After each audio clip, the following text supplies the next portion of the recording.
اعوذ باللہ من الشیطان الرجیم، بسم اللہ الرحمن الرحیم، السلام علیکم ورحمۃ اللہ وبرکاتہ۔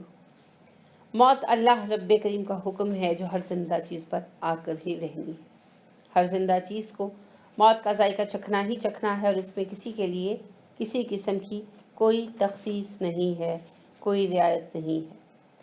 اب بات یہ ہے کہ جب موت آ جائے، موت کا وقت آ جائے، اللہ رب کریم کا حکم نافذ ہو جائے، تو ہمیں اس وقت کیا کرنا چاہیے؟ کیونکہ ہمارے ہاں ان باتوں کے متعلق بہت غلط فہمیاں پائی جاتی ہیں۔ میں نے جیسا کہ عرض کیا کہ جب زندہ ہوتا ہے تو کسی کو پتہ نہیں ہوتا، اور جب ایک شخص مر جاتا ہے تو کوئی کلمہ پڑھنا شروع کر دیتے ہیں، کوئی کچھ شروع کر دیتے ہیں۔ تو ہمیں دیکھنا ہوگا کہ ایسی صورت میں اللہ کے رسول صلی اللہ علیہ وسلم کا طریقہ کار کیا تھا۔ جب روح نکل جائے، وفات ہو جائے، تو سب سے پہلے میت کی آنکھیں بند کی جانی چاہیے۔ رسول اکرم صلی اللہ علیہ وسلم نے ارشاد فرمایا کہ اپنے مردوں کے پاس حاضر ہوا کرو، موجود ہوا کرو، تو ان کی آنکھیں بند کر دیا کرو، بے شک نظر روح کا پیچھا کرتی ہے، اور اچھی بات کہو، کیونکہ میت کے گھر والوں کی کہی ہوئی بات پر فرشتے آمین کہتے ہیں۔ ام سلمہ بیان کرتی ہیں کہ نبی اکرم صلی اللہ علیہ وسلم جب ابو سلمہ کی وفات کے وقت تشریف لائے تو ان کی آنکھیں کھلی تھیں، تو آپ صلی اللہ علیہ وسلم نے انہیں بند کر دیا اور فرمایا بلا شبہ جب روح قبض کر لی جاتی ہے تو نظر اس کا پیچھا کرتی ہے، لہٰذا سب سے پہلے آنکھیں بند کر دی جانی چاہیے۔ منہ باندھ دیا جانا چاہیے، ایک چوڑی پٹی لے کر تھوڑی کے نیچے سے سر کے اوپر لا کر باندھ دینا چاہیے تاکہ منہ کھلا نہ رہے۔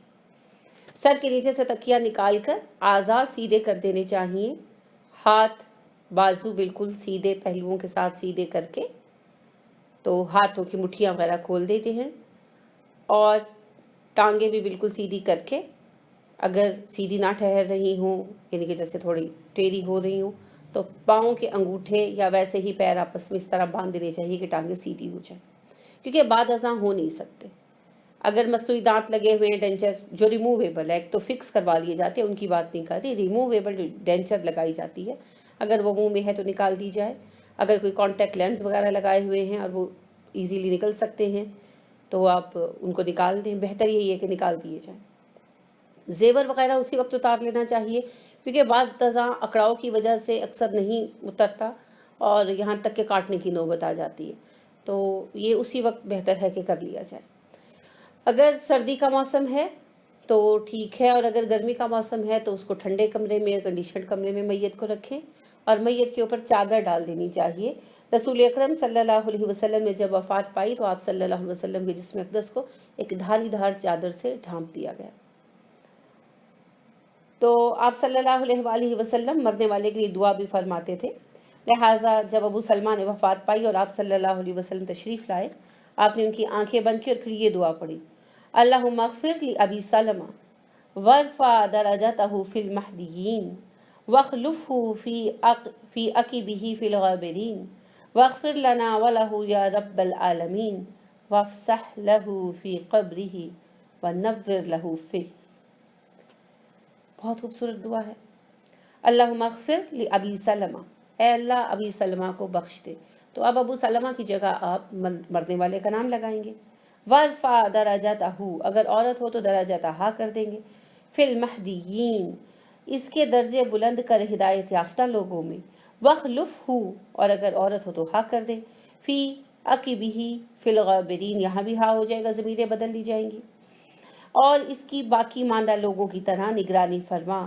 واغفر لنا وَلَہ یا رب العالمین، عورت ہو تو ہو کی جگہ ہا ہو جائے گا، ہمیں بھی بخش دے، اسے بھی بخش دے اے رب العالمین۔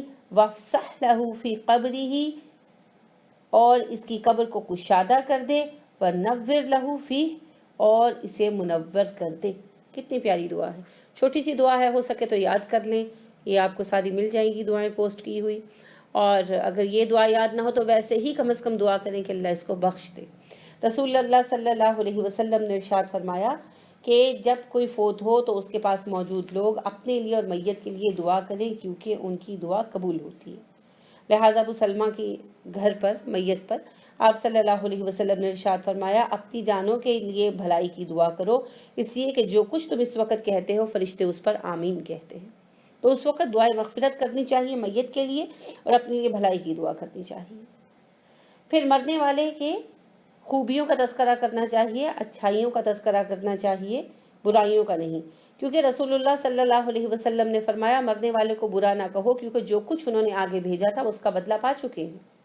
اور یہ تو ابھی آپ نے حدیث مبارکہ پہلے بھی سنی ہے کہ جس مسلمان میت پر 2 یا 2 سے زائد مسلمان گواہی دیں اس کی تعریف پر، تو اللہ رب کریم اس کی تعریف کو قبول فرماتے ہیں اور اس میت پر رحم کرتے ہیں۔ اور آپ صلی اللہ علیہ وسلم کا فرمان مبارک یوں ہے کہ جو مسلمان وفات پا جائے اور اس کے 4 قریبی پڑوسی اس کے حق میں بھلائی کی گواہی دیں تو اللہ رب العزت فرماتے ہیں میں نے تمہاری بات مان لی اور جو تم نہیں جانتے تھے اسے بھی معاف کر دیا۔ کتنی پیاری بات ہے۔ اس سے پتہ کیا چلا پڑوسیوں سے تعلقات بھی اچھے رکھنے چاہیے، تبھی تو تعریف کریں گے، کیونکہ تعریف تو دل کی قبول ہوتی ہے۔ تو یہ جو ہے ضروری اقدامات ہیں جو اسی وقت کیے جانے چاہیے۔ آنکھیں بند کر دیں، اعضاء سیدھے کر دیں، اور جیسے کوئی غیر سردی ہے، غیر ضروری کپڑے پہن رکھے ہیں، جیکٹ وغیرہ، وہ اتار دیں، کیونکہ بعد میں پھر مردے کے اعضاء اکڑ جاتے ہیں نا، بہت مشکل ہو جاتا ہے۔ زیورات وغیرہ اتار دیں اور منہ اوپر تھوڑی ایسے اوپر اٹھا کر چوڑی پٹی کے ساتھ سر کی طرف باندھ دیں، پیر باندھ دیں، بازو ہاتھ سیدھے کر دیں، اور موٹا کمبل وغیرہ اگر سردی بھی ہو تو اتار دیں اور اوپر ایک چادر ڈال دیں، بس بہت ہے۔ اگر سردی ہے تو کمرے کا ہیٹر وغیرہ بند کر دیں، اگر گرمی ہے تو ایئر کنڈیشنڈ کمرے میں رکھیں، اور اس کے لیے دعائیں خیر کریں، اپنے لیے دعائیں خیر کریں، کیونکہ میت کے مرنے کے کچھ دیر بعد تک فرشتے آمین کہتے ہیں دعاؤں پر، تو اس وقت ان کے لیے دعائیں خیر کریں اور اپنے لیے بھی دعائیں خیر کریں۔ میت کو بوسہ دے لینا جائز ہے، لہٰذا ابو بکر صدیق رضی اللہ عنہ جو تھے انہوں نے رسول اللہ صلی اللہ علیہ وآلہ وسلم کو جب آپ نے وفات پائی تو آپ صلی اللہ علیہ وسلم کو بوسہ دیا، تو ایسا کرنا جائز ہے۔ اسی طرح رسول اللہ صلی اللہ علیہ وسلم نے عثمان بن مظعون کا سر کا بوسہ لیا جبکہ وہ وفات پا چکے تھے۔ عائشہ کہتی ہیں کہ میں نے نبی اکرم صلی اللہ علیہ وسلم کو دیکھا، آپ عثمان بن مظعون کا بوسہ لے رہے تھے جبکہ وہ فوت ہو چکے تھے اور آپ کی آنکھوں سے آنسو بہہ رہے تھے۔ تو اس سے 2 باتیں پتہ چلتی ہیں، ایک تو یہ کہ بوسہ لینا میت کا جائز ہے، پیشانی چوم لینا جائز ہے، اور اس کے علاوہ آنکھوں سے آنسو بہنے پر کوئی پکڑ نہیں ہے۔ جابر بن عبداللہ بھی بیان کرتے ہیں کہ جب میرے والد شہید کر دیے گئے تو میں ان کے چہرے پر پڑا ہوا کپڑا کھولا میں نے، اور میں ان کو دیکھتا جاتا تھا، روتا جاتا تھا، تو لوگ روکتے تھے مگر نبی اکرم صلی اللہ علیہ وسلم نے منع نہیں کیا۔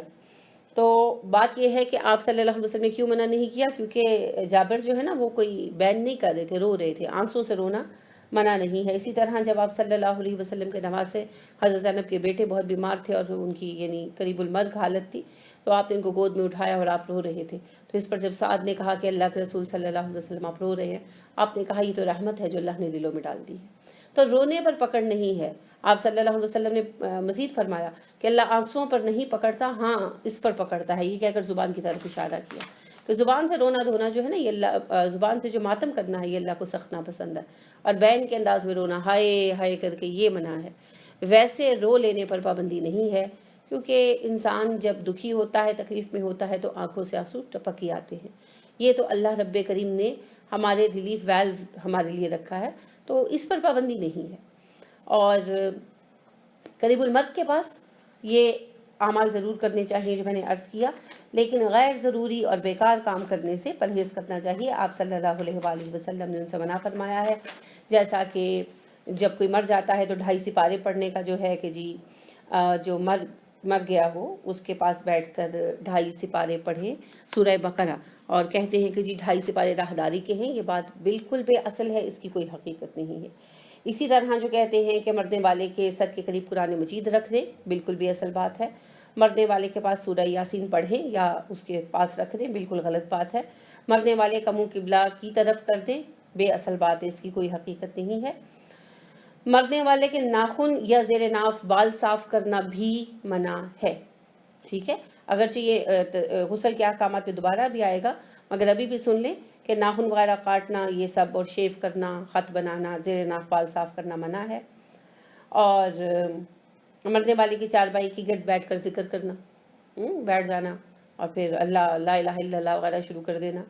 مرنے والے پر فاتحہ کا صرف پڑھنا کہ دعائے خیر تو کی جائے گی، اس کے ساتھ اگر کچھ پڑھ لیتے تو حرج نہیں ہے، لیکن خالی سورہ فاتحہ پڑھنا، نعت خوانی کرنا میت پر، یہ ویسے نعت خوانی آپ کر رہے ہیں وہ آپ کی مرضی ہے، لیکن میت پر نعت خوانی کی کوئی اجازت نہیں ہے، ٹھیک ہے۔ اور غلہ وغیرہ میت کے قریب رکھنا، بعد میں اس کو تقسیم کر دینا، اسے راہداری کی رسم کہتے ہیں، بالکل بیکار بات ہے۔ اور یعنی بیوی کے مرنے پر شوہر کے لیے اسے غیر محرم قرار دینا، بالکل بیکار بات ہے۔ اس کی تفصیل اگرچہ آگے آئے گی، آگے ہم تفصیل سے ان موضوعات پر بات کریں گے، ابھی ان کو ذہن میں بٹھا لیں۔ کوئی کہتے ہیں نا بیوی مر جائے تو شوہر کے لیے نامحرم ہو جاتی ہے اور شوہر اسے دیکھ نہیں سکتا، ہاتھ نہیں لگا سکتا وغیرہ، بالکل بیکار بات ہے، بالکل بھی اصل بات ہے۔ انشاءاللہ اس کے دلائل جب غسل کے احکامات آئیں گے تو انہیں تفصیلاً آئیں گے، ابھی میں نے مختصراً عرض کر دی ہیں، ان میں سے کوئی بات بھی جائز نہیں ہے، لیکن مرنے والے کے قریب جو مسنون اعمال ہے وہ ضرور ادا کرے۔ اللہ ہمیں توفیق عطا فرمائے، آمین۔ سبحانک اللہم و بحمدک ونشہد ان لا الہ الا انت ونستغفرک ونتوب الیک۔ السلام علیکم ورحمۃ اللہ وبرکاتہ۔